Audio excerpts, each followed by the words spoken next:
que a gente perceba o alcance da regularização fundiária, que de fato não é uma forma nova de se regularizar. Contudo, pela Lei 13.465, que é conhecida no Brasil como Marco Regulatório da Regularização Fundiária,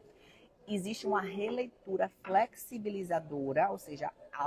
existe uma lei federal que é auto-aplicável nos municípios, ou seja, os municípios eles não precisam criar necessariamente uma legislação própria para poder executar a REURB, de maneira que essa lei ela trouxe uma série de medidas urbanísticas, ambientais, jurídicos, de natureza social, em que a gente flexibiliza parâmetros de maneira mais organizada e sistematizada do que na legislação anterior, como, por exemplo, da Lei 11.977, que é a antiga lei, a lei, né, que instaurou o programa Minha Casa Minha Vida, por exemplo, o próprio Estatuto das Cidades, que também é uma lei federal.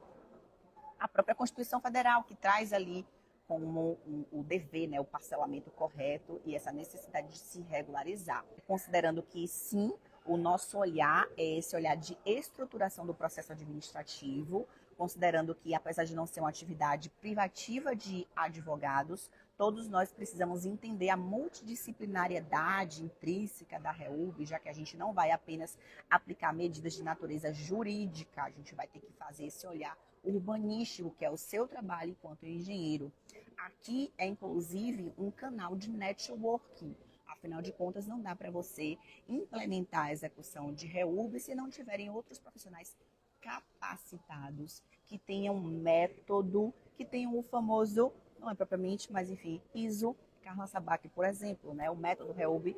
360, em que traz esse olhar para todas as etapas, inclusive de planejamento estratégico e até a consecução final, ou seja, você entregou o título propriamente,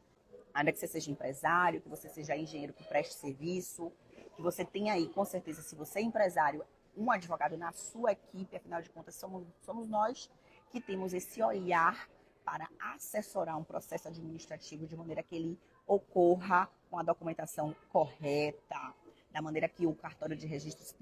precisa, da maneira que o cadastramento social tenha realmente a declaração de renda das pessoas, para que não haja um desenquadramento da modalidade de REURB lá depois dos 180 dias de análise, de primeira análise desse requerimento, para que a gente avance para a segunda fase de notificações, para que, se eventual impugnação acontecer, já esteja no nosso planejamento estratégico. Então, não basta ler a lei, não basta ser obrigatoriamente a sua presença, né, enquanto engenheiro é essencial, está lá a lei dizendo expressamente que precisa que a planta, o levantamento plano-altimétrico com georreferenciamento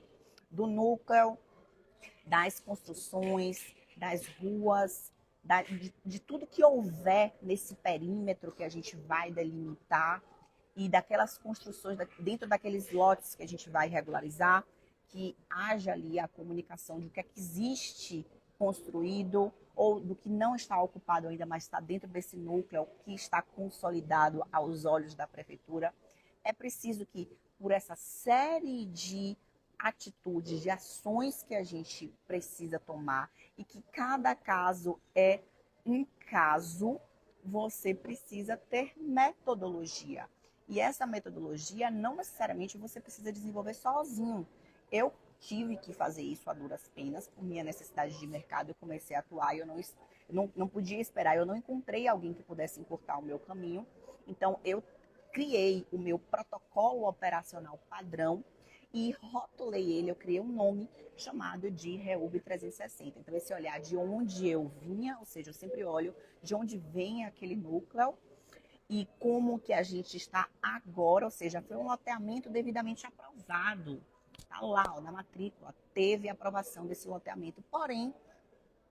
nesses 20 anos aí, de 1980, 40 anos, né? Um caso específico que eu estou rotulando aqui, que eu estou exatamente implementando a primeira fase, que é o planejamento estratégico, se consolidou de forma a ser fechado, um condomínio fechado, mas não tem fração ideal privativa,